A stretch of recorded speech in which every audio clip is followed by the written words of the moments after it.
Convención sobre los Derechos de las Personas con Discapacidad. Pablo Oscar Rosales. Una introducción al marco teórico y jurídico de la discapacidad y los derechos humanos. En un mundo perfecto, los derechos enumerados en la Declaración Universal de Derechos Humanos serían suficientes para proteger a todos. Pero en la práctica, a ciertos grupos, como las mujeres, los niños y los refugiados, les ha ido mucho peor que a otros, y las convenciones internacionales tienen por objeto proteger y promover los derechos humanos de tales grupos. Del mismo modo, los 650 millones de personas discapacitadas, alrededor del 10% de la población mundial, carecen de las oportunidades que tiene la población en general. ONU. 1. Presentación. En el año 2008 se suscribe, ratifica y aprueba en tiempo récord la Convención sobre los Derechos de las Personas con Discapacidad, CDPCD, como el primer Tratado de Derechos Humanos de la ONU en el siglo XXI, y el primero que Argentina ratifica en ese periodo. Este documento se convertirá en la Ley 26.278, que junto con la Ley 25.280 ponen a nuestro país en la vanguardia de los compromisos jurídicos y políticos con las personas con discapacidad y sus organizaciones. El objetivo de esta nota es, en primer lugar, presentar la Convención sobre los Derechos de las Personas con Discapacidad de la ONU, y en segundo lugar, generar un marco teórico jurídico que nos permita comprender el nuevo paradigma del modelo social de la discapacidad materializada en este sustancial tratado internacional. Este modelo, que nos acompañará a lo largo de todas las publicaciones de esta revista, es presentado en forma amigable pero detallada y precisa, a fin de complementar el tema central de cada publicación. Argentina tiene dos convenciones sobre la discapacidad: la Convención Interamericana para la Eliminación de todas las formas de discriminación contra las personas con discapacidad, CIADD-S, de la OEA, suscrita en 1999 y que se encuentra incorporada al derecho interno por la Ley 25.280. Su objetivo es la prevención y eliminación de todas las formas de discriminación contra las personas con discapacidad, propiciando su plena integración en la sociedad. Y recientemente se incorpora la Convención sobre Derechos de las Personas con Discapacidad de la ONU, que es la que comentaremos en esta nota. La primera es una convención regional, la segunda es una convención internacional. La CEDIS tiene como objetivo central la lucha contra la discriminación a personas con discapacidad. La CDPCD es amplia e integral y desarrolla un nuevo paradigma de abordaje de la discapacidad, el llamado modelo social de la discapacidad. Su propósito es promover, proteger y asegurar el goce pleno, en condiciones de igualdad de todos los derechos humanos y libertades fundamentales de todas las personas con discapacidad, y promover el respeto de su dignidad inherente, sumando a ello una multiplicidad de derechos ya recetados en otras convenciones, aunque con énfasis en la situación de las personas con discapacidad. En el mes de diciembre del 2006, la Asamblea General de Naciones Unidas aprobó el proyecto de informe final del Comité Especial encargado de preparar una convención internacional amplia e integral para proteger y promover los derechos y la dignidad de las personas con discapacidad, que se convertiría en la primera convención internacional integral sobre esta temática.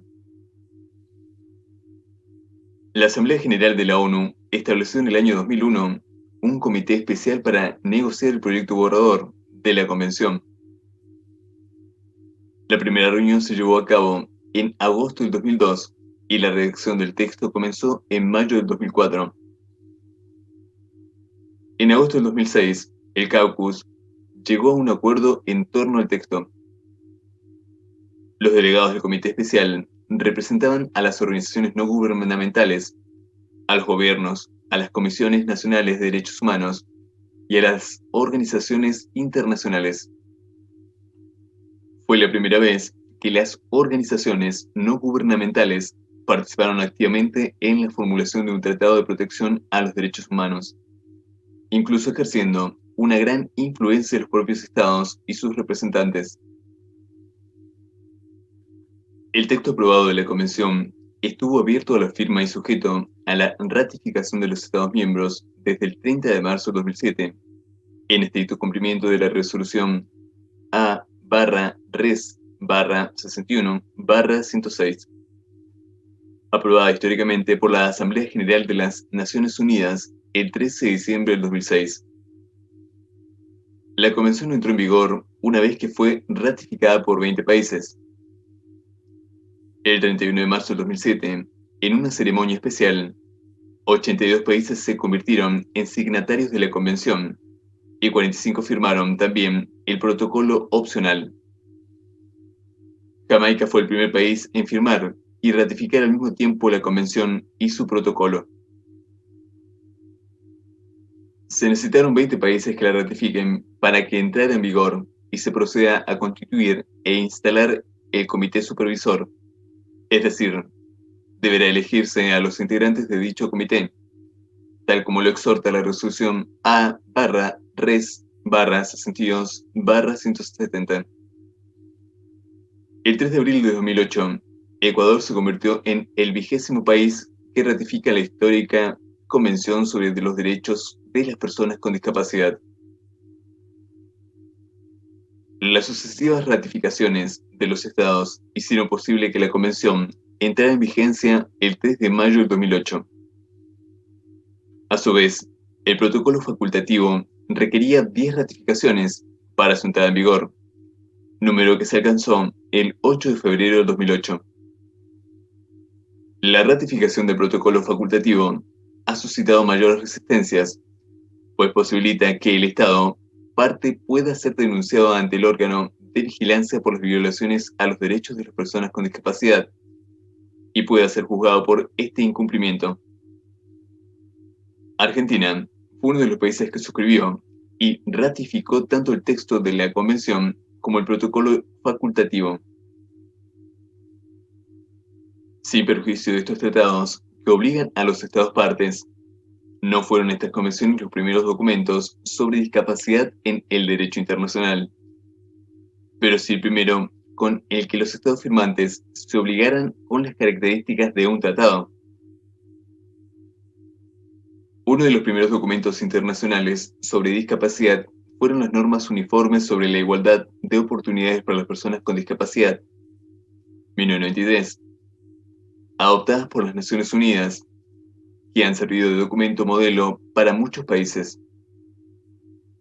Empero, las normas uniformes no son un instrumento jurídicamente vinculante y los defensores de las personas con discapacidad ya advirtieron que sin una convención no se podrían equiparar los derechos de estas en la disparidad de los estados nacionales existentes. Por otra parte, el modelo asistencial de estos documentos hoy necesita ser reinterpretado en el nuevo escenario del modelo social de la Convención, que describe a la discapacidad como la suma de una deficiencia más una barrera social. Sobre este punto avanzaremos más adelante. La nueva Convención ONU tiene dos importantes características respecto a la CIADIS o EA. A. Admite, a diferencia de esta, la presentación de personas físicas o jurídicas residentes en cualquier de los estados parte a denunciar el incumplimiento de la misma. La Convención Interamericana no permite las denuncias individuales, sino de estados a otros estados. Y B. Tiene un protocolo facultativo que establece las reglas para recibir y considerar las comunicaciones presentadas por personas o grupos de personas sujetos a jurisdicción que aleguen ser víctimas de una violación por ese Estado parte de cualquiera de las disposiciones de la Convención, o en nombre de esas personas o grupos de personas. 2. Los modelos de abordaje de la discapacidad. A los efectos de caracterizar los distintos modelos de abordaje de la discapacidad y en el conocimiento que debemos ser sumamente restrictivos por razones de espacio, proponemos dos miradas, una jurídica, que nos proporciona Agustina Palacios, y otra dada a partir de la sociología, elaborada por Patricia Brockna, para lo cual describiremos el modelo de la encrucijada. El primer abordaje describe tres modelos. 2.1. Modelo de prescindencia. Un primer modelo, que se podría denominar de prescindencia, considera que las causas que dan origen a la discapacidad tienen un motivo religioso, y en el que las personas con discapacidad son asumidas como innecesarias por diferentes razones, porque se estima que no contribuyen a las necesidades de la comunidad, que albergan mensajes diabólicos, que son la consecuencia del enojo de los dioses, o que, por lo desgraciadas, sus vidas no merecen la pena ser vividas. Este modelo presenta a su vez dos submodelos. Eugenésico. La persona con discapacidad es un ser cuya vida no merece ser vivida, y entonces el exterminio aparece como solución. Infanticidio. Marginación. Exclusión social de las personas con discapacidad como objeto de compasión, o por temor, o por rechazos por considerarlas objeto de maleficios o advertencia de un peligro. El resultado es el aislamiento o encierro. 2.2. Modelo médico rehabilitador o modelo médico asistencial. El segundo modelo es el denominado médico rehabilitador. Desde este modelo, las personas con discapacidad ya no son consideradas inútiles o innecesarias, pero siempre en la medida en que sean rehabilitadas o normalizadas. Es por ello que en el fin primordial que se persigue desde este paradigma es normalizar a las personas con discapacidad, aunque ello implique forjar a la desaparición o el ocultamiento de la diferencia que la misma discapacidad representa. Este modelo nos resulta muy familiar porque es el modelo que ha hegemonizado, al menos desde la Segunda Guerra Mundial, el abordaje de la discapacidad desde el sistema de salud.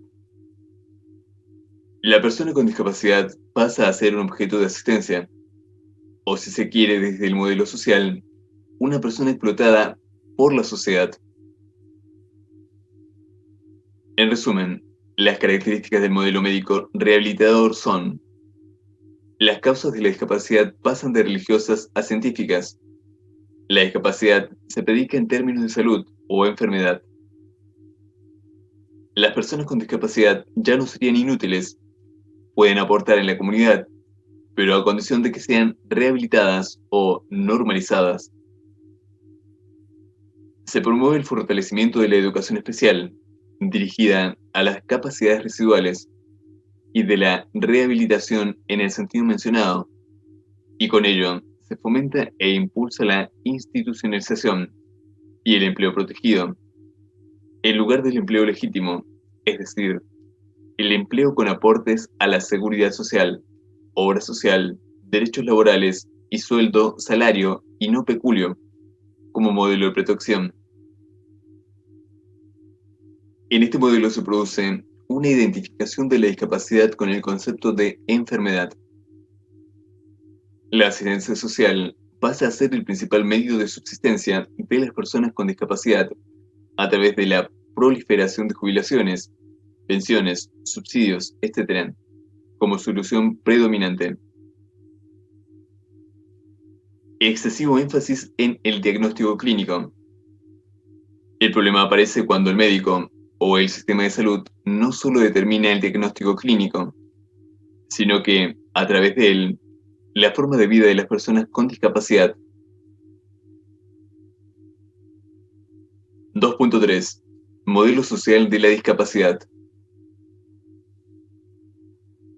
Finalmente, un tercer modelo, denominado modelo social, es aquel que considera que las causas que dan origen a la discapacidad no son ni religiosas ni científicas, sino que son preponderantemente sociales y que las personas con discapacidad pueden aportar a las necesidades de la comunidad en igual medida que el resto de personas, pero siempre desde la valoración y el respeto de su condición de personas y de la diversidad.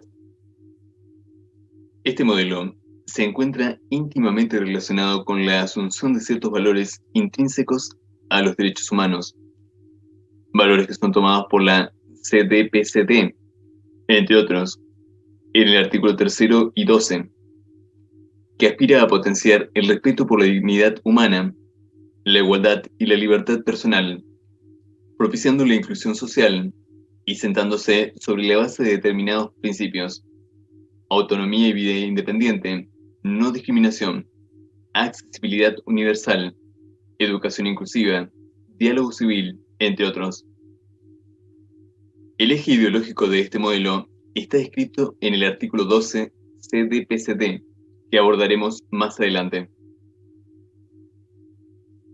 Este modelo parte de la premisa de que la discapacidad es una construcción y un modo de opresión social, y el resultado de una sociedad que no considera ni tiene presente a las personas con discapacidad. Asimismo, apunta a la autonomía de la persona con discapacidad para decidir respecto de su propia vida, y para ello se centra en la eliminación de cualquier tipo de barreras, a los fines de brindar una adecuada equiparación de oportunidades.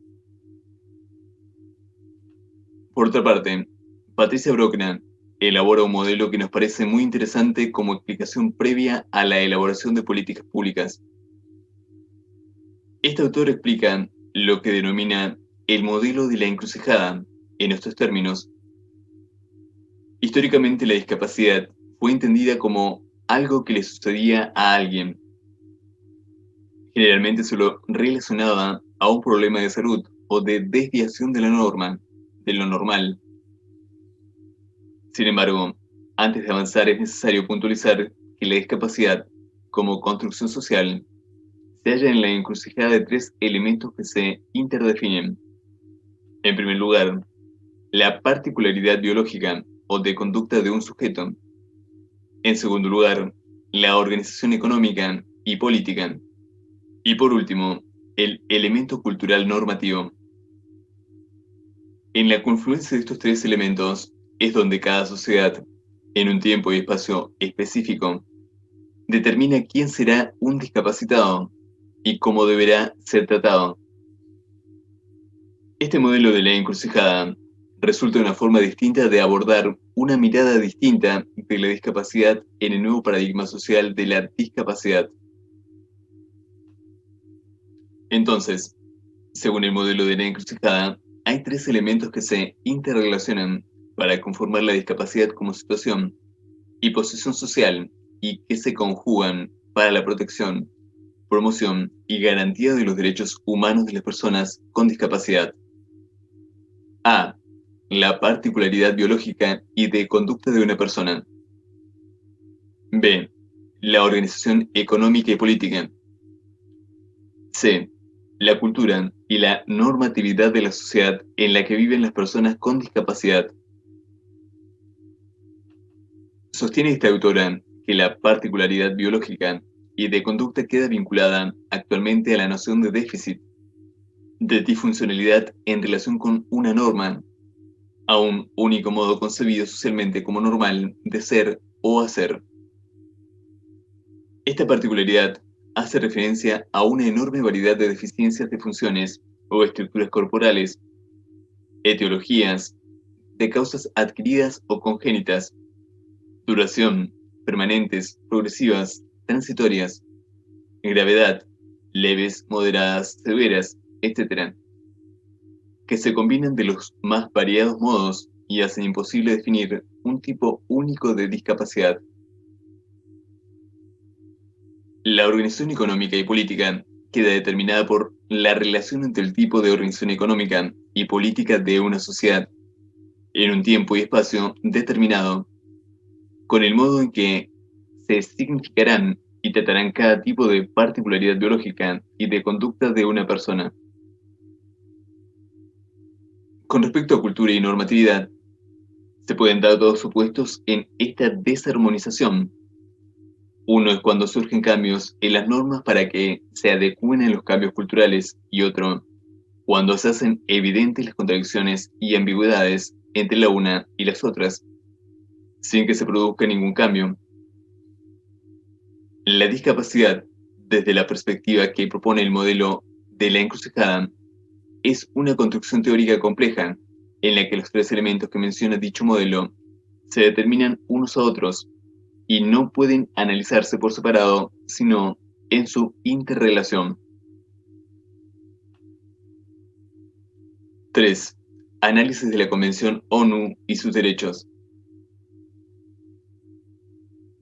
La CDPCT es, ante todo, un tratado de derechos humanos y reconoce en su preámbulo que sus objetivos son destacar los derechos de las personas con discapacidad en el derecho internacional vigente para todas las personas, enmarcándolo en ese colectivo.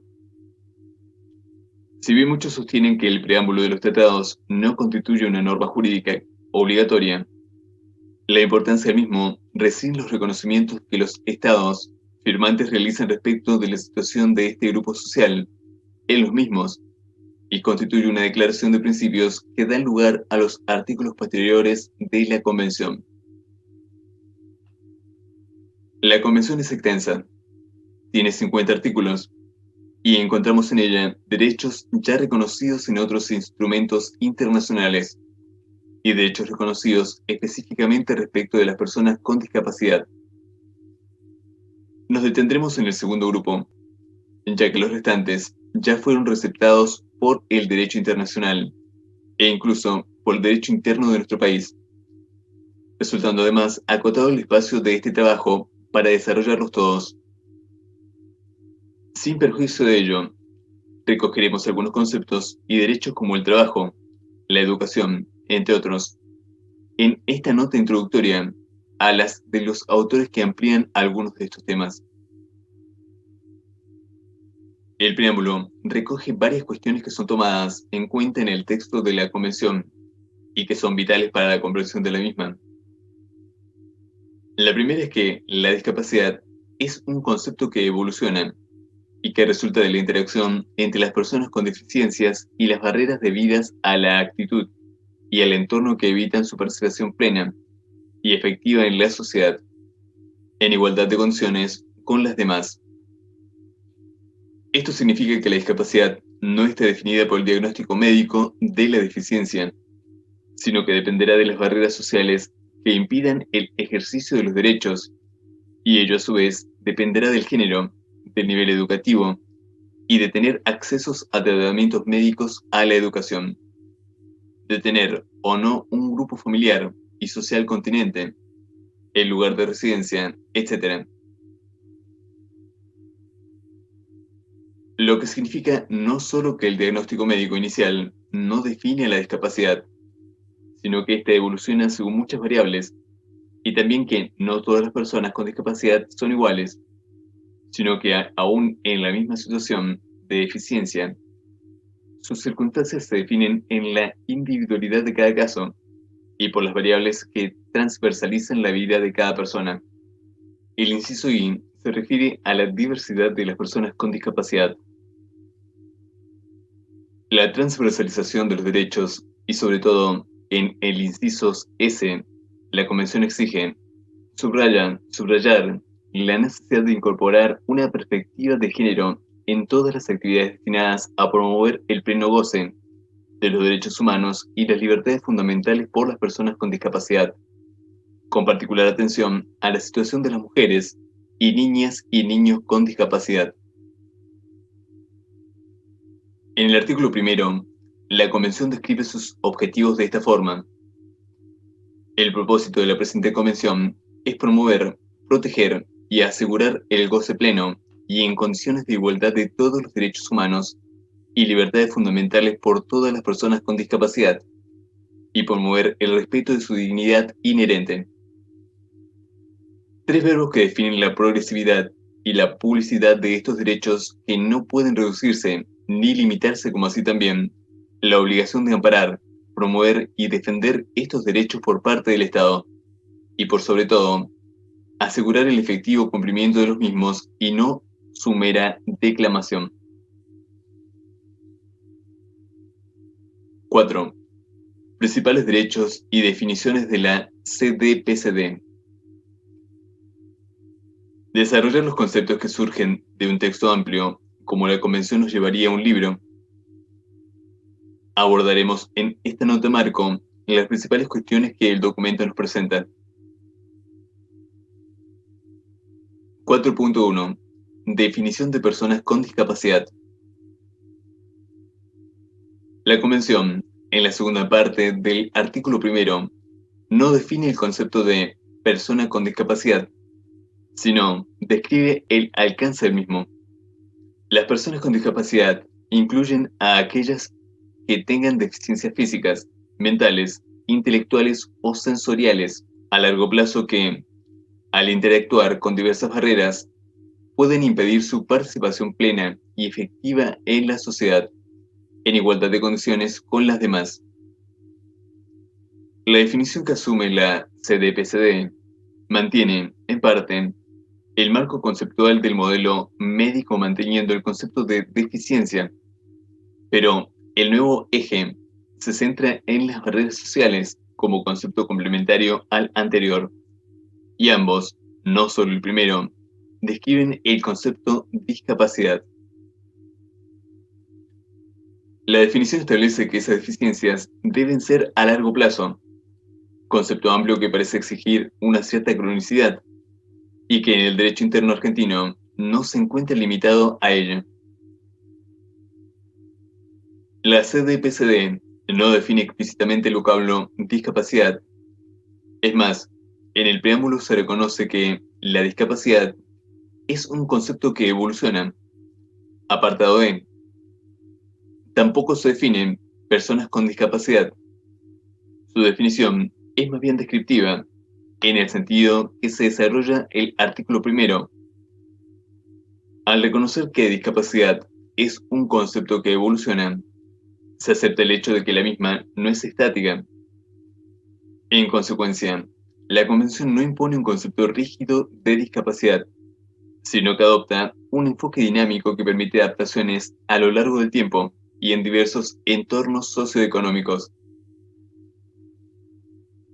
También es importante destacar que la Convención da relevancia a qué es la interacción con las diversas barreras sociales, físicas, culturales, etc., la que define la situación de discapacidad, que en sentido contrario implica que la inexistencia de estas barreras o la superación de las mismas conlleva la superación de la limitación o impedimento, al menos en un concepto utópico experimental, que tardaremos mucho en llegar. 4.2. Discriminación por motivos de discapacidad. La Convención Interamericana para la Eliminación de todas las formas de discriminación contra las personas con discapacidad, CIADIS, ya desde 1999 define, como lo hace la convención que comentamos, que se entiende por discriminación por motivos de discapacidad. La Convención Internacional dice que, por discriminación por motivos de discapacidad, se entenderá cualquier distinción, exclusión o restricción por motivos de discapacidad que tenga el propósito o el efecto de obstaculizar o dejar sin efecto el reconocimiento, goce o ejercicio, en igualdad de condiciones, de todos los derechos humanos y libertades fundamentales en los ámbitos político, económico, social, cultural, civil o de otro tipo. Incluye todas las formas de discriminación, entre ellas la denegación de ajustes razonables. La Convención define a estos ajustes razonables en el mismo artículo segundo. Por ajustes razonables se entenderán las modificaciones y adaptaciones necesarias y adecuadas que no impongan una carga desproporcionada o indebida, cuando se requieran en un caso particular, para garantizar a las personas con discapacidad el goce o ejercicio, en igualdad de condiciones con las demás, de todos los derechos humanos y libertades fundamentales. Lo interesante de esta convención es que incorpora este último concepto de denegación de ajustes razonables como una forma de discriminación que entendemos debe aplicarse a 1. A la obligación de adecuar la legislación vigente a la situación de este grupo social en cada estado o parte, incluso la de la propia convención, siempre en el marco determinado de la progresividad de los derechos humanos en el artículo cuarto, y 2. La obligación del Poder Judicial en la estructura jurídica de nuestro país y del Estado Nacional y Provincial de interpretar la normativa vigente en función de dichos ajustes razonables de la legislación a la situación de este grupo social protegido. Artículo 75, inciso 23, CN. Y ampliamente vulnerado. Los ajustes razonables son definidos en la CDPCD como las modificaciones y adaptaciones necesarias y adecuadas que no impongan una carga desproporcionada o indebida cuando se requieran en un caso particular, para garantizar a las personas con discapacidad el goce o ejercicio, en igualdad de condiciones con las demás, de todos los derechos humanos y libertades fundamentales. La institución de los ajustes razonables lleva en sí misma su propio límite. No todos los ajustes resultan obligatorios, dice la Convención, sino aquellos que sean razonables.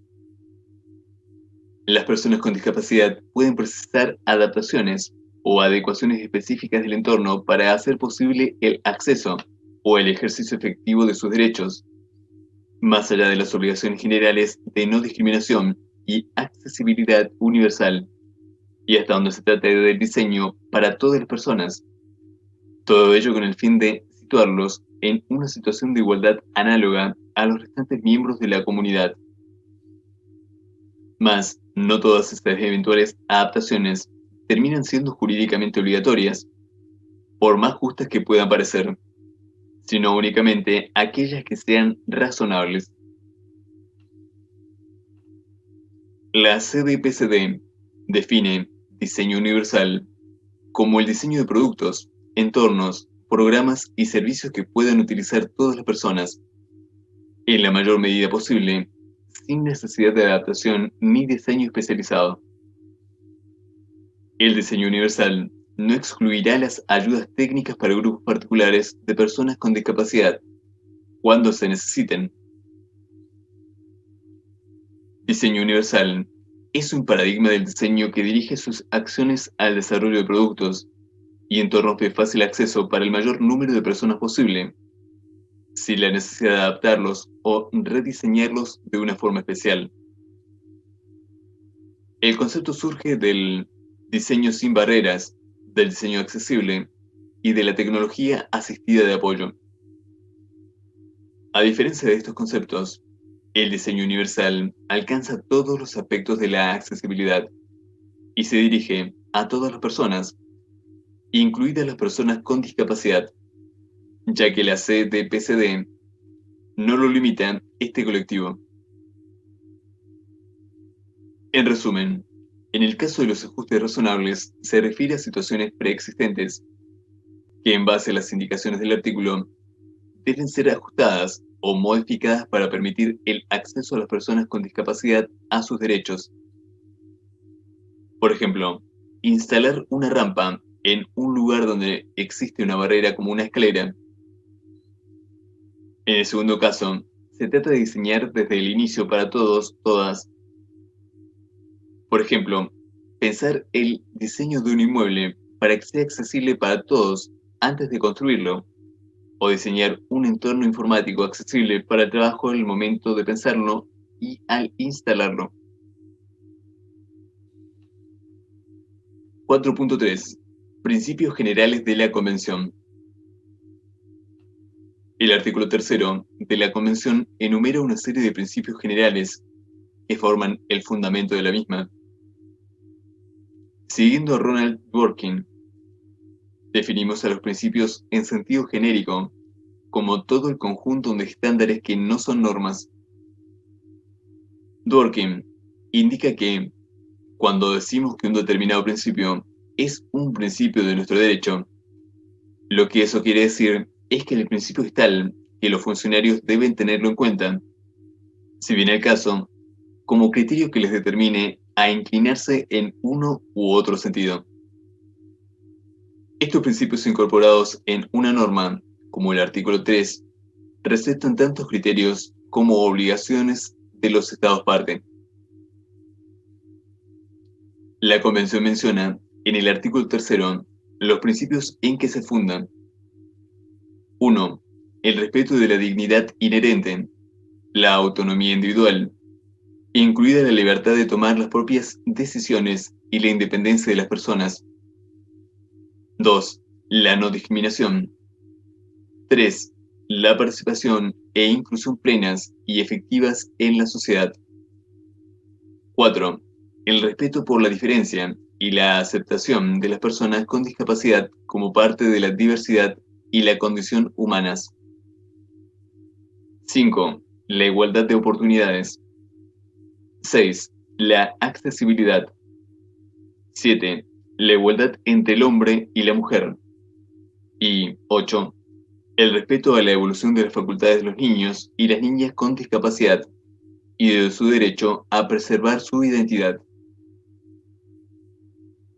Más allá de los principios ya incluidos en otras convenciones, rescatamos el principio de autonomía individual y vida independiente, libertad de tomar decisiones e independencia de las personas, opuesto a la consideración habitual de las personas con discapacidad como objetos de atención, cuidado, y no como sujetos de derecho, casi tratados como niños, niñas, aun en los casos en que pueden decidir sobre aspectos importantes de su vida.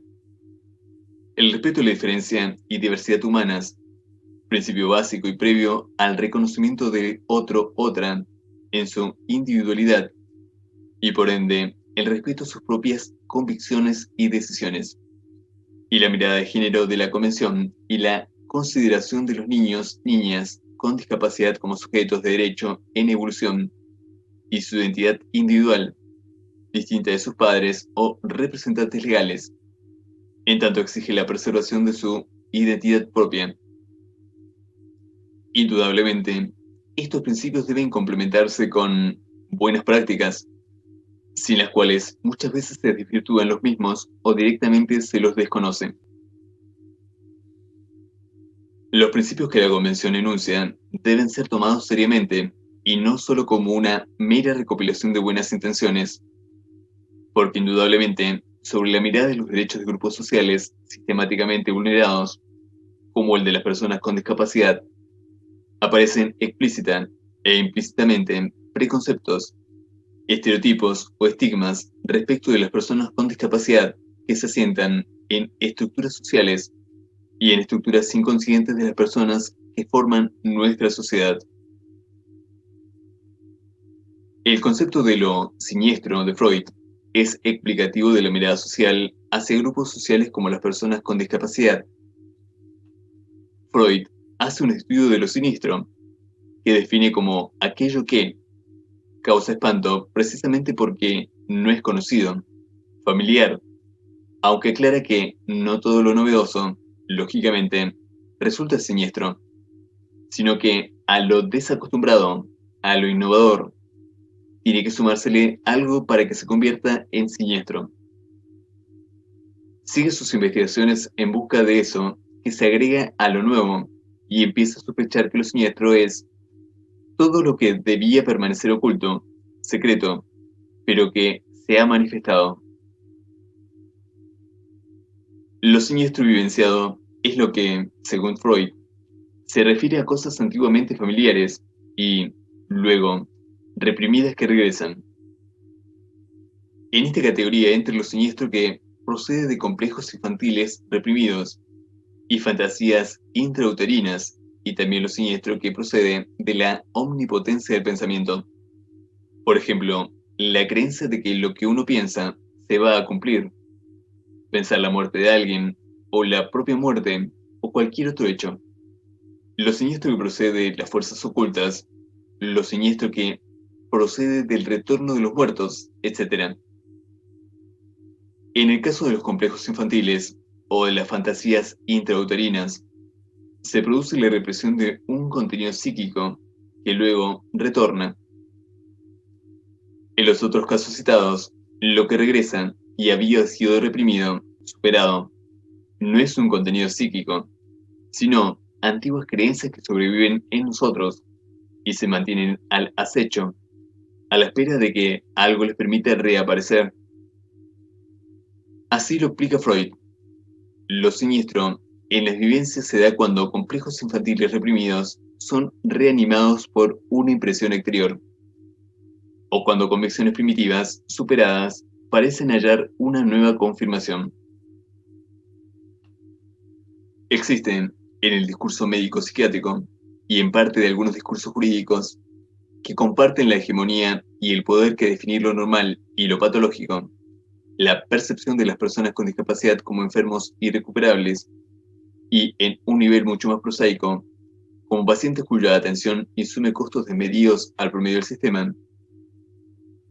Esto conlleva muchas veces a una mirada de lástima o a situaciones de abandono de las PCD, y también la percepción de que de eso no se habla.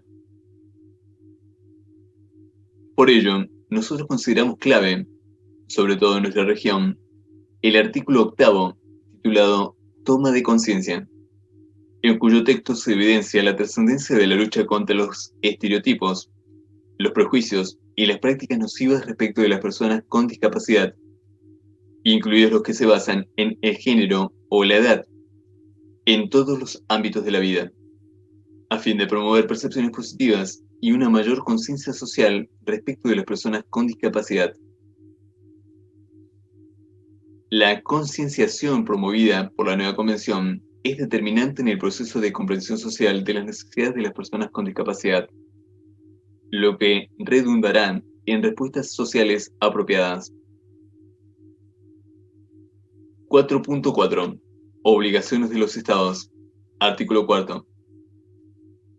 El artículo 4 determina las obligaciones de los Estados de las que destacamos.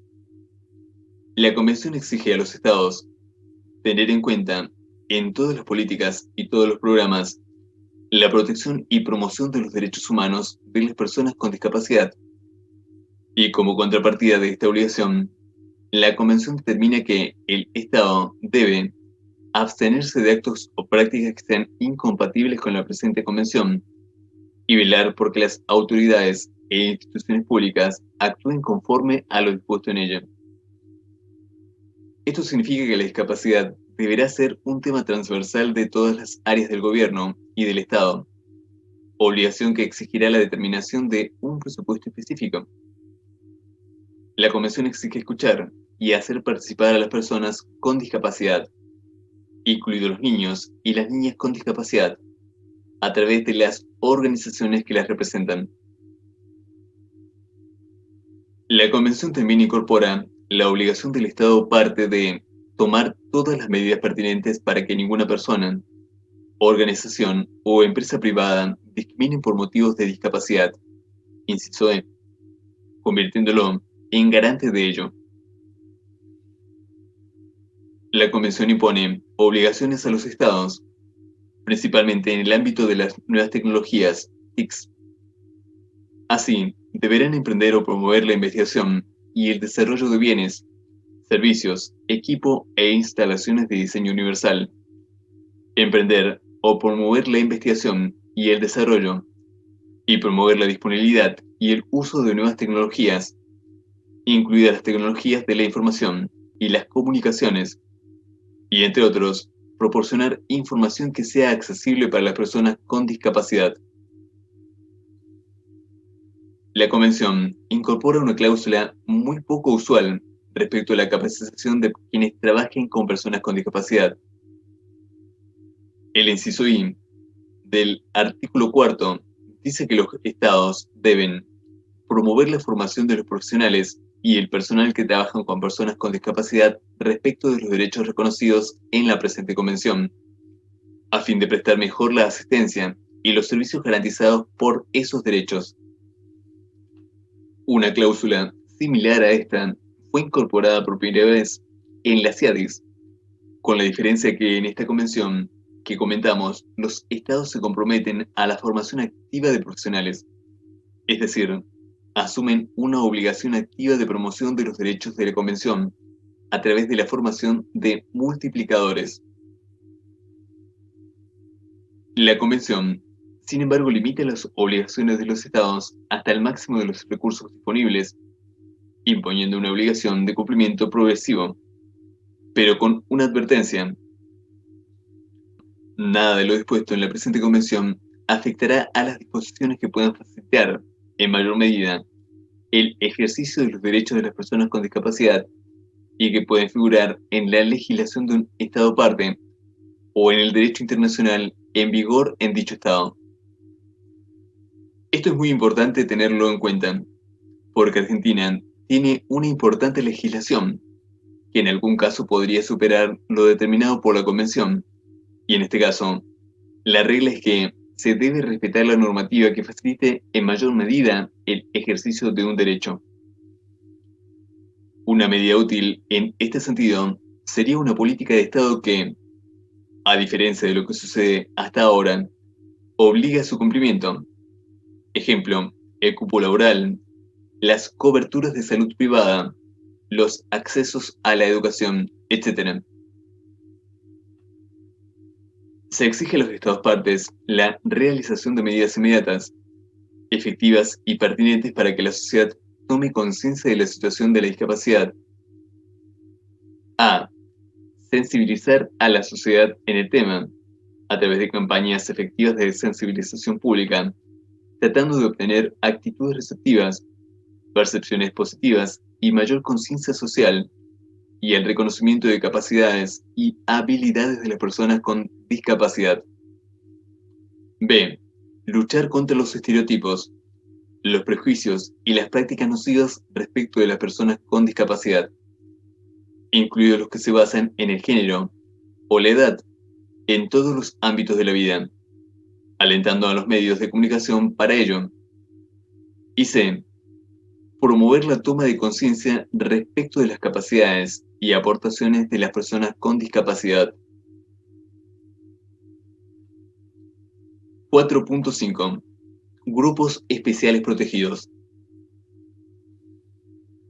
La Convención establece dos grupos especiales protegidos de personas con discapacidad: los niños, niñas y las mujeres.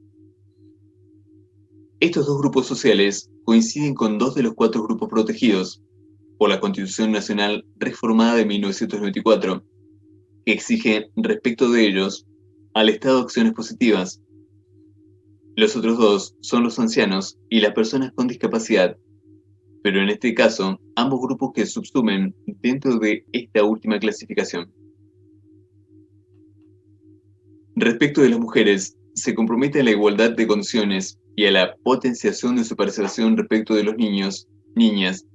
Exige respetar el interés superior del niño y exigir el compromiso de los estados de garantizar que los niños y las niñas con discapacidad tengan derecho a expresar su opinión libremente sobre todas las cuestiones que les afecten. Opinión que recibirá la debida consideración teniendo en cuenta su edad y madurez, en igualdad de condiciones con los demás niños y niñas.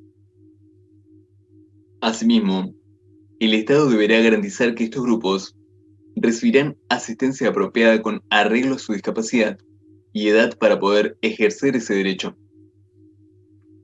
A lo largo de la Convención hay un eje común que aparece en varios artículos: los derechos a formar una familia y a los derechos sexuales y reproductivos, artículo 23, los relacionados con estereotipos negativos, artículo 8, el que protege el derecho a la vida, artículo 10, el artículo 12, en tanto reconoce la capacidad amplia de ejercicio de los derechos, y los de protección de la violencia y abusos, artículo 15, 16, 17, así como el derecho a la salud y la educación, artículos 25 y 24, que afectan principalmente, aunque no exclusivamente, a este grupo.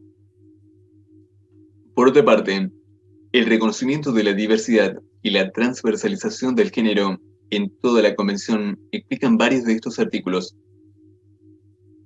La CDPCD menciona solo en 2 oportunidades a los ancianos, situación que podría llamar la atención, aunque tiene que ver con el proyecto de una convención de personas de edad, aún muy en borrador, que se dedicaría a este grupo. 4.6.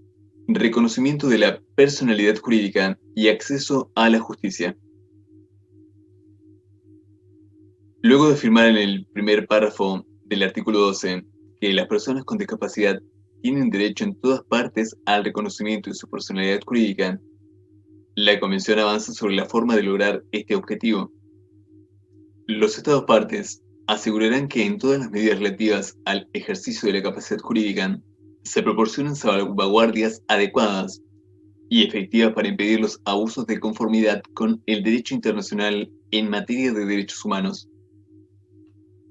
Esas salvaguardias asegurarán que las medidas relativas al ejercicio de la capacidad jurídica respeten los derechos, la voluntad y las preferencias de la persona, que no haya conflicto de intereses ni influencia indebida, que sean proporcionales y adaptadas a las circunstancias de la persona, que se apliquen en el plazo más corto posible y que estén sujetas a exámenes periódicos por parte de una autoridad o un órgano judicial competente, independiente e imparcial.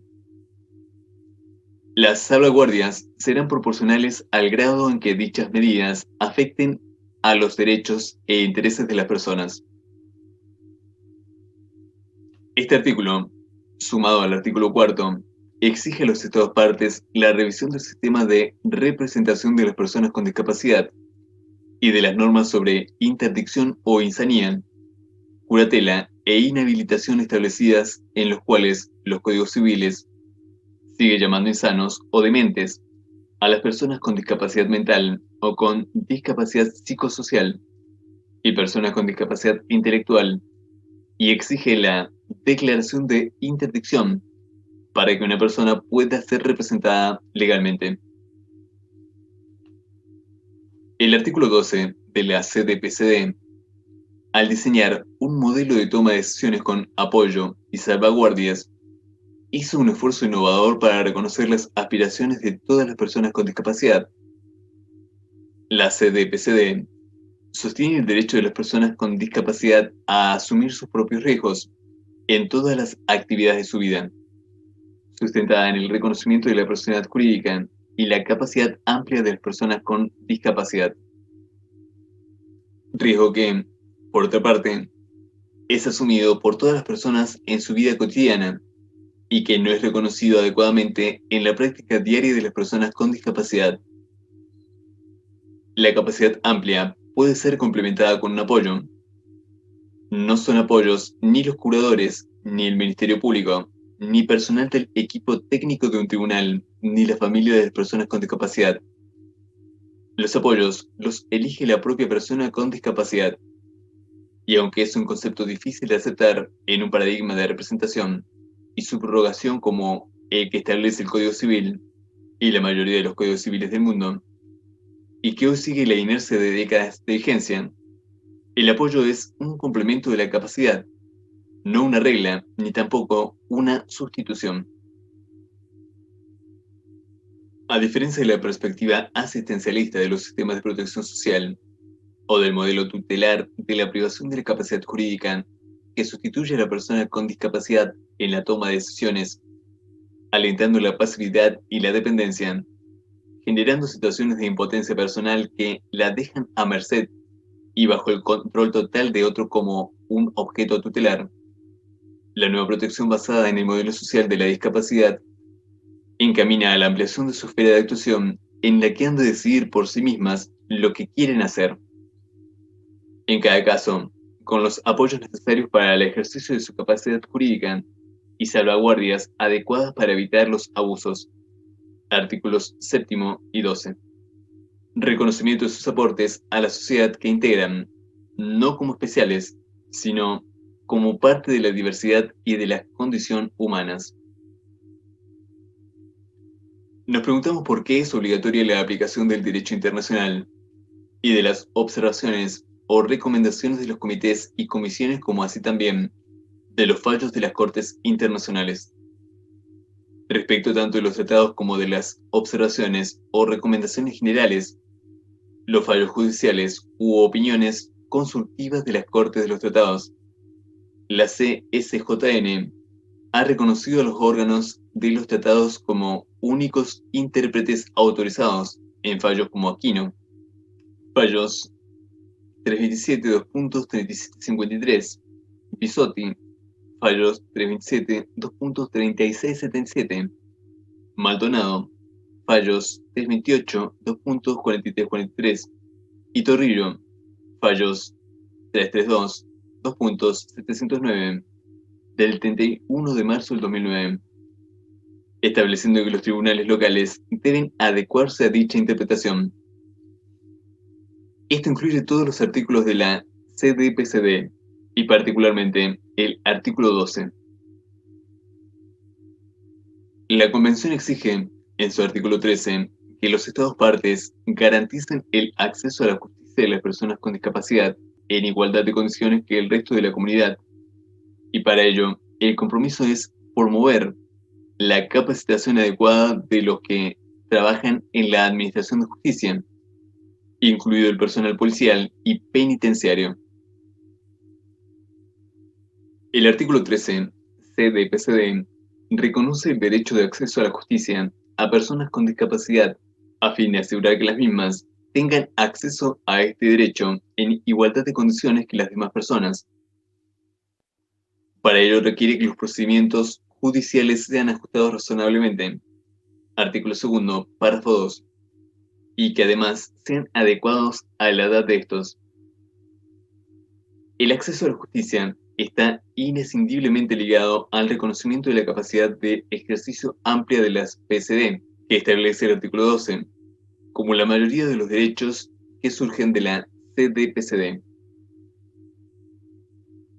Para que se posibilite el acceso a la justicia de las personas con discapacidad en igualdad de condiciones que las demás personas, el artículo 13 exige algunas condiciones. Reconocimiento de los derechos del artículo 12. Si a las personas con discapacidad no se les reconoce previamente la capacidad amplia de ejercicio de derechos, el acceso a la justicia se torna difícil o imposible. Ajustes razonables en los procedimientos judiciales. Esto se refiere a la necesidad de hacer accesibles los procesos judiciales partiendo de la adecuación de los códigos de procedimientos, que permite que las audiencias, las pruebas, las actas judiciales, los accesos a los tribunales, los expedientes y documentación sean accesibles para personas con discapacidad. La accesibilidad no es solo la informatización de los procesos y los expedientes, sino también la adecuación de pruebas anacrónicas como la de posesiones o confesional, o la redacción de actas judiciales que sean comprendidas por personas sordas, o la lectura de los derechos en forma comprensible que cumplan con la magna constitucional o la dificultad para tomar vista de expedientes o participar en audiencias. Adecuación de los procedimientos en razón de la edad. Los procesos deben ser accesibles para los niños, niñas y adolescentes, así como para las personas mayores, y deben adecuarse a los distintos estadios madurativos y educativos de las personas. Esto ya está establecido en la Convención de los Derechos de los Niños y la Ley 26.061 de niños, niñas y adolescentes de Argentina. La CDPCD se opone a toda modalidad de representación de la persona con discapacidad por medio de terceros a través de instituciones como la interdicción o la curatela. Facilitar la participación directa o indirecta en los procedimientos. Las personas con discapacidad no solo son justiciables, pueden ser testigos, imputados, abogados litigantes, empleados de tribunales o jueces. El artículo 13 exige que la accesibilidad exista en todos los procedimientos judiciales, con inclusión de la etapa de investigación y otras etapas preliminares. En este último punto, se podría agregar también la mediación judicial obligatoria que establece la Ley 26.589 en Argentina, que es un procedimiento prejudicial de solución de controversias, donde la comunicación accesible y el reconocimiento de la capacidad son indispensables. Los apoyos. La obligación genérica de las personas, funcionarios, asesores, legisladores, jueces, etc., que trabajan en la administración de justicia, incluido el personal policial y penitenciario, que surge del artículo 4, junto con el 12 y el 3, referido a los principios generales, constituyen uno de los ejes ideológicos jurídicos de la CDPCD. El artículo 13 reedita estas obligaciones específicamente para el ámbito de la administración de justicia, centralizando en dos áreas que los países firmantes han vislumbrado como centrales, que son el personal policial y el personal penitenciario.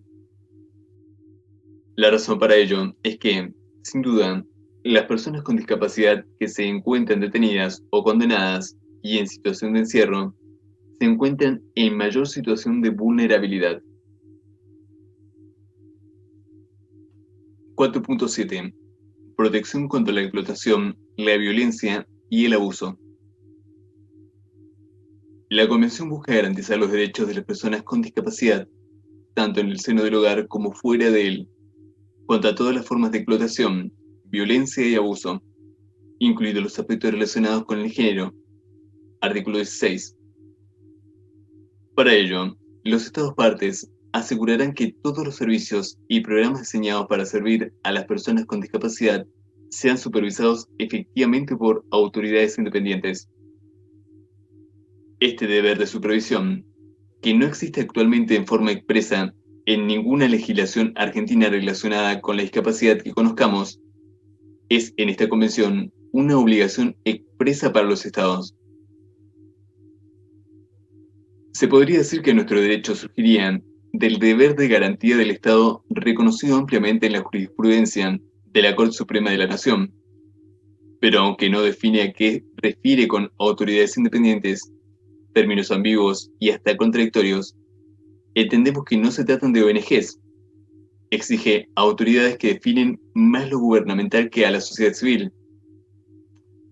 Para lograr estos objetivos, los Estados deberán adoptar legislación y políticas efectivas, incluidas legislación y políticas centradas en la mujer y en la infancia, para asegurar que los casos de explotación, violencia y abuso contra personas con discapacidad sean detectados, investigados y, en su caso, juzgados. La Convención parece priorizar a estos dos grupos sociales, pero nuestra Constitución Nacional incorpora como grupo protegido a los ancianos con discapacidad, que sin duda presentan la mayor vulnerabilidad, ya que, muchas veces, el grupo familiar suele desentenderse. 4.8. Derecho a vivir de forma independiente y a ser incluido en la comunidad. El artículo 19 de la Convención incorpora una de las figuritas difíciles de las prácticas sociales y políticas: el reconocimiento y promoción de la autonomía y vida independiente de las personas con discapacidad. Este es un artículo atado al cumplimiento del artículo 12, ya que sin el reconocimiento de la capacidad de ejercicio de los derechos amplia, con apoyos y salvaguardias, es muy difícil pensar autonomía y vida independiente.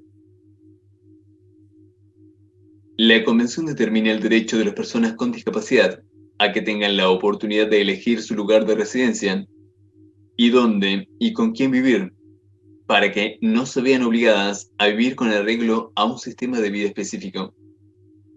La CDPSD también determina que tengan acceso a una variedad de servicios de asistencia domiciliaria, residencial y otros servicios de apoyo de la comunidad, incluida la asistencia personal. Asimismo, señala que las instalaciones y los servicios comunitarios para la población en general estén a disposición, en igualdad de condiciones, de las personas con discapacidad y que tengan en cuenta sus necesidades.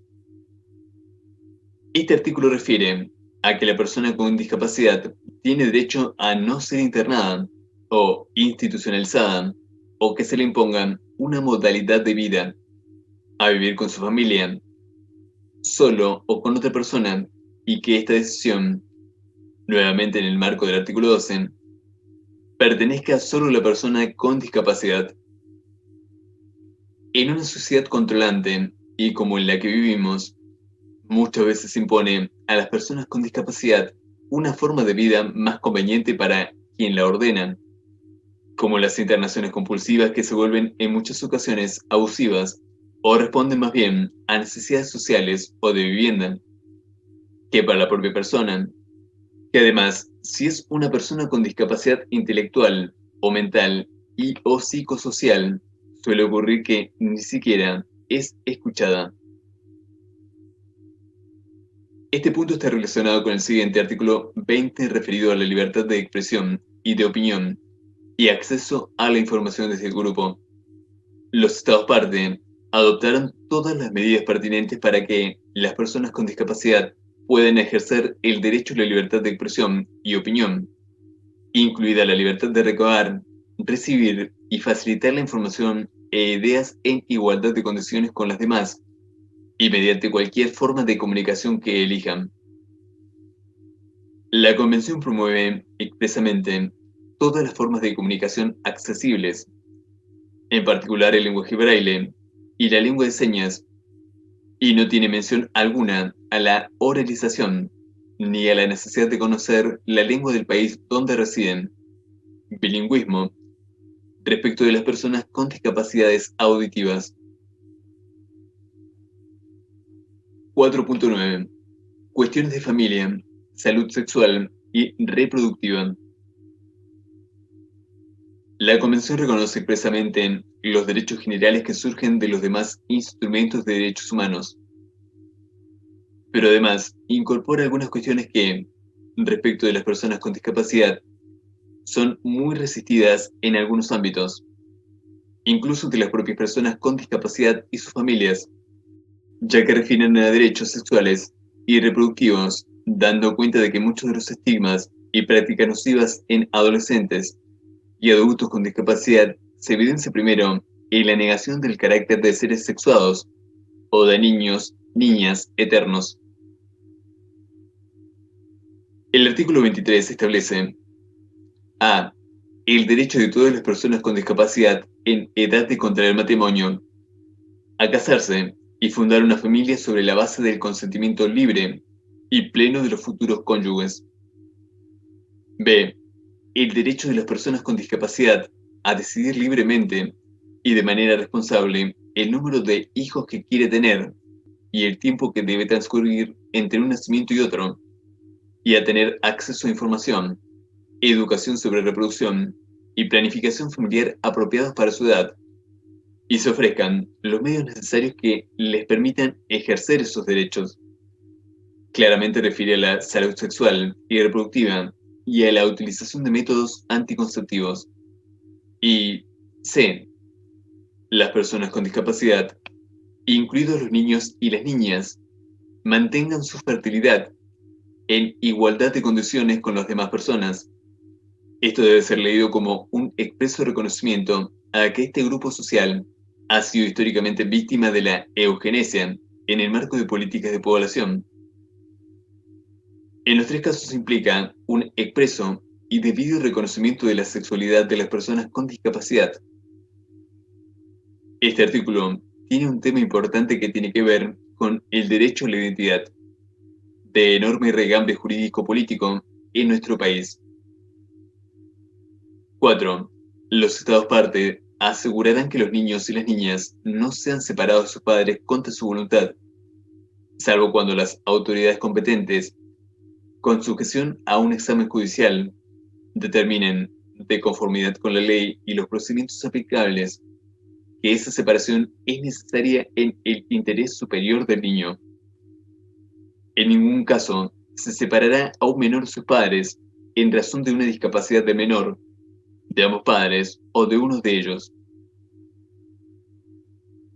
Estas separaciones, sobre todo de las madres con discapacidad respecto de sus hijos, En la provincia de Buenos Aires existe la institución del abrigo. Culmina muchas veces en la sustitución de la identidad de estos niños, niñas, y pérdida de toda relación con su familia de origen. 4.10. Educación. La Convención toma una postura concreta en su artículo 24. Los Estados parte reconocen el derecho de las personas con discapacidad a la educación, con miras a hacer efectivo este derecho sin discriminación y sobre la base de la igualdad de oportunidades. Los Estados partes asegurarán un sistema de educación inclusivo a todos los niveles, así como la enseñanza a lo largo de la vida, con un objetivo: hacer posible que las personas con discapacidad participen de manera efectiva en una sociedad libre, sobre todo en una temática tan particular como el acceso a la educación. Para ello, los estados deberán asegurar que las personas con discapacidad no queden excluidas del sistema general de educación por motivos de discapacidad y que puedan acceder a una educación primaria y secundaria inclusiva, de calidad y gratuita, en igualdad de condiciones con las demás, en la comunidad en que vivan, comprometiendo a los estados a realizar los ajustes razonables en función de las necesidades individuales. El mismo derecho es reconocido respecto del acceso a la educación superior, la formación profesional, la educación para adultos y el aprendizaje durante toda la vida sin discriminación y en igualdad de condiciones con las demás. En relación con las personas sordas, se pide facilitar el aprendizaje de la lengua de señas y la promoción de la identidad lingüística de las personas con discapacidades auditivas, y en particular que respecto de los niños y ciegos, sordos o sordos-ciegos, se imparten los lenguajes y los modos y medios de comunicación más apropiados para cada persona, y en entornos que permitan alcanzar su máximo desarrollo académico y social. La Convención aboga por la educación inclusiva y desalienta la educación especial, así como las escuelas especiales.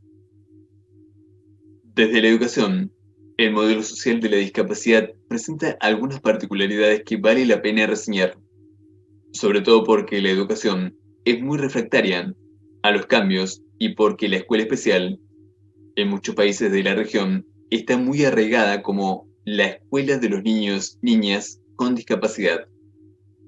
La educación inclusiva no es modificación de la organización de la escuela, sino un cambio en la ética de la escuela. No se necesitan superescuelas, sino cambios en la modalidad de abordaje de la educación desde los valores, la mirada de género y la diversidad real de los alumnos, alumnas lo exigen. No se requiere que los maestros adquieran nuevas habilidades, sino que se necesitan un compromiso personal y profesional con la educación inclusiva.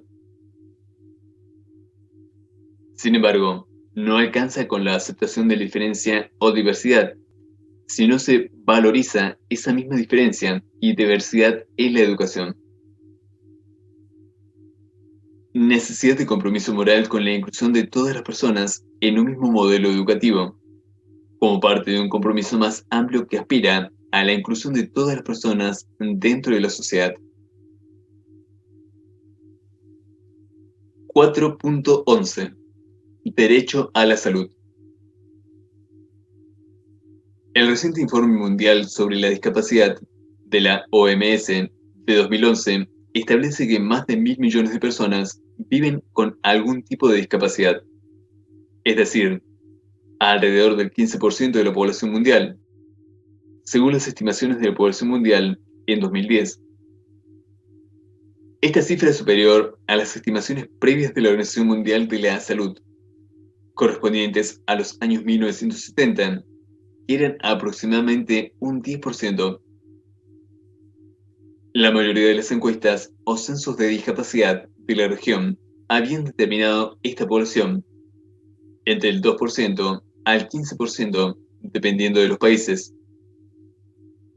Según la encuesta mundial de salud, Cerca de 785 millones de personas, 15.6%, de 15 años y más, viven con una discapacidad, mientras que el proyecto sobre la carga mundial de morbilidad estima una cifra próxima a 975 millones, 19.4%.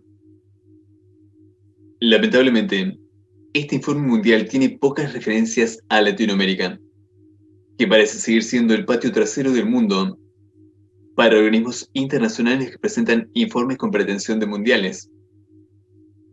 Según sostiene el informe, en todo el mundo, las personas con discapacidad tienen peores resultados sanitarios, peores resultados académicos, una menor participación económica y tasas de pobreza más altas que las personas sin discapacidad. En parte, ello es consecuencia de los obstáculos que entorpecen el acceso de las personas con discapacidad a servicios que todos consideramos básicos, en particular la salud, la educación, el empleo, el transporte o el acceso a la información. Esas dificultades se exacerban en las comunidades menos favorecidas. El artículo 25, CDPCD, tiene una redacción amplia cuando define el concepto de salud y se enrola en el modelo social de la discapacidad. Los Estados partes reconocen que las personas con discapacidad tienen derecho a gozar del más alto nivel posible de salud, sin discriminación por motivos de discapacidad, concepto que tiene grandes similitudes con la definición de salud de la OMS. La Convención refiere a este derecho y a los deberes de los Estados en forma muy clara. Los Estados prohibirán la discriminación contra las personas con discapacidad en la prestación de seguros de salud y de vida cuando estos estén permitidos en la legislación nacional, y velarán por que esos seguros se presten de manera justa y razonable, y agregan, impedirán que se nieguen, de manera discriminatoria, servicios de salud o de atención de salud o alimentos sólidos o líquidos por motivos de discapacidad. El artículo establece la obligación de los estados de realizar programas y atención de la salud gratuita o a precios asequibles de la misma variedad y calidad que a las demás personas, incluso en el ámbito de la salud sexual y reproductiva, y programas de salud pública dirigidos a la población. El artículo refiere en forma positiva a que el Estado debe proporcionarlos, no solo garantizarlos, es decir, debe asegurar el acceso y el goce concreto del derecho. Los tribunales del país están repletos de reclamos derivados de negativas de cobertura, o bien coberturas deficientes de las obras sociales y prepagas, sobre todo estas últimas que actúan como empresas de mercado no regulados pese a la vigencia de la Ley 26.682, únicamente en razón de la discapacidad del reclamante. Este tema había sido resuelto por la Corte Suprema de Justicia al momento de resolver el conocido caso Cambiaso, en que impuso a las empresas de medicina prepaga el deber de cubrir la discapacidad, según la Ley 24.901. 4.12. Derecho al trabajo. La Convención establece que los Estados partes reconocen el derecho de las personas con discapacidad a trabajar en igualdad de condiciones con las demás. Ello incluye el derecho a tener la oportunidad de ganarse la vida mediante un trabajo libremente elegido o aceptado en un mercado y entornos laborales que sean abiertos, inclusivos y accesibles a las personas con discapacidad. La forma propuesta en que se establece es A. Prohibiendo la discriminación por motivos de discapacidad. B. Protegiendo los derechos de las personas con discapacidad, en igualdad de condiciones con las demás, a condiciones de trabajo justas y favorables, y en particular a igualdad de oportunidades y de remuneración por trabajo y sus derechos sindicales. C. Empleando a personas con discapacidad en el sector público. Un notable fracaso en nuestro país, por falta de voluntad política y por el rechazo a considerar a las personas con discapacidad como trabajadores, o promoviendo el empleo de personas con discapacidad en el sector privado mediante políticas y medidas pertinentes. 4.13. Participación en la vida política y pública. La Convención garantiza, en el artículo 29, la participación de las personas con discapacidad en la vida política y pública a fin de que puedan participar plena y efectivamente en la vida política y pública en igualdad de condiciones con las demás, directamente o a través de representantes libremente elegidos, incluidos el derecho y la posibilidad de las personas con discapacidad a votar y ser elegidas. Se reconoce, así, ampliamente el derecho a la vida política e incluso la garantía de la libre expresión de la voluntad como electores o elegidos. La Convención alienta a los Estados a promover activamente un entorno en el que las personas con discapacidad puedan participar plena y efectivamente en la dirección de los asuntos públicos, sin discriminación y en igualdad de condiciones con las demás, y fomentar su participación en los asuntos públicos, es decir, concretamente, a ser protagonistas de, y en su propia sociedad, en forma individual o como integrantes de asociaciones, y al Estado le toca garantizarlo. Esperamos pronto contar con espacios políticos en el Congreso y funcionarios, incluso funcionarios judiciales que tampoco abundan, ocupados con personas con discapacidad. 4.14. Recopilación de datos y estadísticas. La Convención insta, en el artículo 31, a los estados a recopilar información adecuada, incluidos datos estadísticos y de investigación, que le permita formular y aplicar políticas, una actividad que todavía resulta una deuda en buena parte de nuestra región, sobre todo en esta temática. La información es poder, dicen, y nunca mejor dicho que en las temáticas sociales, respecto de las estadísticas adecuadas, regulares y analizadas.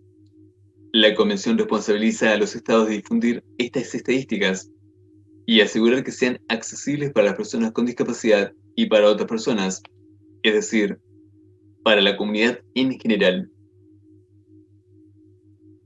Los estados, además, deberán facilitar la cooperación en la investigación y el acceso a conocimientos científicos y técnicos en discapacidad. Facilitar funciona, en nuestra opinión, en este párrafo como un eufemismo de promover y financiar, es decir, utilizar los fondos existentes o que se puedan crear en líneas de financiación para la investigación y el acceso a la información científica en discapacidad, una deuda todavía no asumida por Argentina, ni debidamente por la universidad en general. 4.15. Aplicación y seguimiento de la Convención. El artículo 33 establece que los estados deberán asumir un rol interno activo de seguimiento del cumplimiento de esta convención y para ello designarán uno o más organismos gubernamentales encargados de las cuestiones relativas a la aplicación de la presente convención y considerarán detenidamente la posibilidad de establecer o designar un mecanismo de coordinación para facilitar la adopción de medidas al respecto en diferentes sectores y a diferentes niveles. La sociedad civil también tendrá su rol de acuerdo a la Convención. La sociedad civil, y en particular las personas con discapacidad y las organizaciones que las representan, estarán integradas y participarán plenamente en todos los niveles del proceso de seguimiento. El Poder Ejecutivo Nacional, mediante el Decreto 806/2011, estableció que la Comisión Nacional Asesora para la Integración de las Personas con Discapacidad será el organismo gubernamental encargado de las cuestiones relativas a la aplicación de la Convención sobre los Derechos de las Personas con Discapacidad y su protocolo facultativo, ratificada por la Ley número 26.378. Y en el artículo 3 establece: créase el Observatorio de la Discapacidad en el ámbito de la Comisión Nacional Asesora para la Integración de las Personas con Discapacidad, el que tendrá como cometido generar, difundir, actualizar y sistematizar la información que se recopile de las distintas fuentes, tanto públicas como privadas, en la materia y efectuar el seguimiento de la aplicación y cumplimiento en los distintos ámbitos de las cláusulas de la Convención sobre los Derechos de las Personas con Discapacidad y su protocolo facultativo, ratificada por la Ley 26.378, siendo este observatorio el primero establecido y funcionando de toda América. 4.16. Comité sobre los Derechos de las Personas con Discapacidad. Informes presentados por los Estados partes. La Convención crea un Comité sobre los Derechos de las Personas con Discapacidad como órgano ejecutivo. Los miembros del comité serán elegidos por los Estados partes, que tomarán en consideración una distribución geográfica equitativa, la representación de las diferentes formas de civilización y los principales ordenamientos jurídicos, una representación de género equilibrada y la participación de expertos con discapacidad. Los Estados partes presentarán al comité, por conducto del Secretario General de las Naciones Unidas, un informe exhaustivo sobre las medidas que hayan adoptado para cumplir sus obligaciones conforme a la presente convención y sobre los progresos realizados al respecto en el plazo de 2 años contado a partir de la entrada en vigor de la convención en el Estado parte de que se trate. Posteriormente, los Estados partes presentarán informes ulteriores al menos cada 4 años y en las demás ocasiones en que el comité se lo solicite. La Convención establece un procedimiento exhaustivo de desarrollo de estos informes. El Comité informará cada 2 años a la Asamblea General y al Consejo Económico y Social sobre sus actividades y podrá hacer sugerencias y recomendaciones de carácter general basadas en el examen de los informes y datos recibidos de los Estados partes en la Convención. Finalmente, los Estados partes se reunirán periódicamente en una conferencia a fin de considerar todo asunto relativo a la aplicación de la presente convención. El mecanismo, como se puede observar, es similar al de la mayoría de las convenciones. Finalmente, junto con la firma de la convención, se invitará a los estados a suscribir un protocolo facultativo de la convención. Nuestro país lo firmó junto con la convención, por el cual el Estado reconoce la competencia del Comité sobre los derechos de las personas con discapacidad para recibir y considerar las comunicaciones presentadas por personas o grupos de personas sujetos a su jurisdicción que aleguen ser víctimas de una violación cometida por ese Estado parte de cualquiera de las disposiciones de la Convención o en nombre de esas personas o grupos de personas. No se recibirán denuncias de un Estado que no sea parte.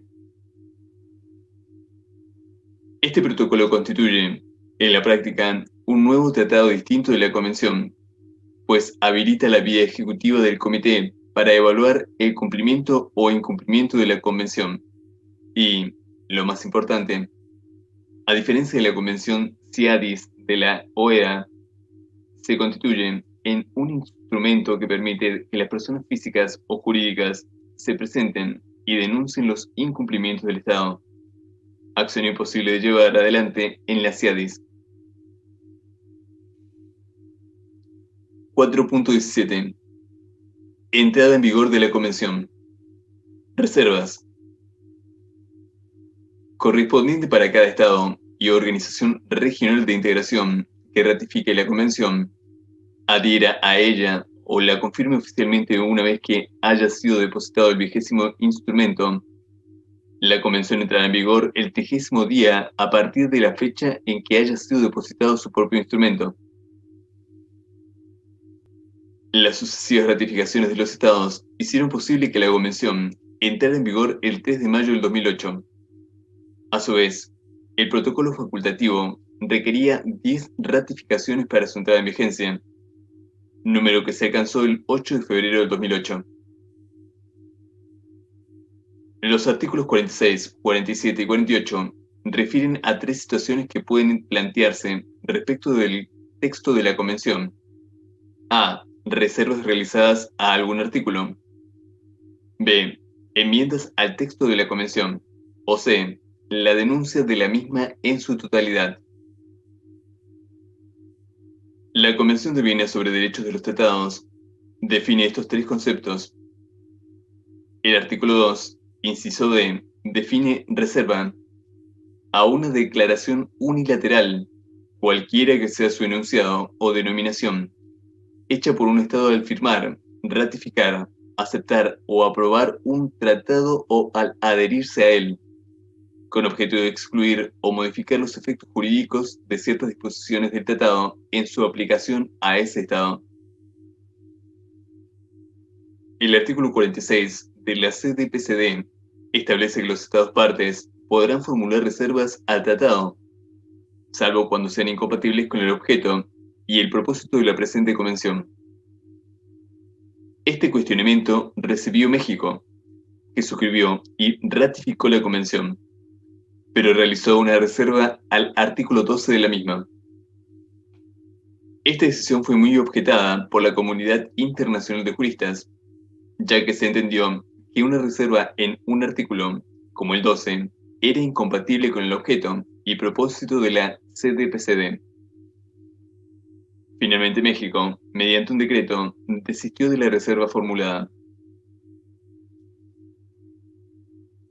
4.18. Formato accesible del texto de la Convención. El texto de la Convención debe difundirse en formatos accesibles.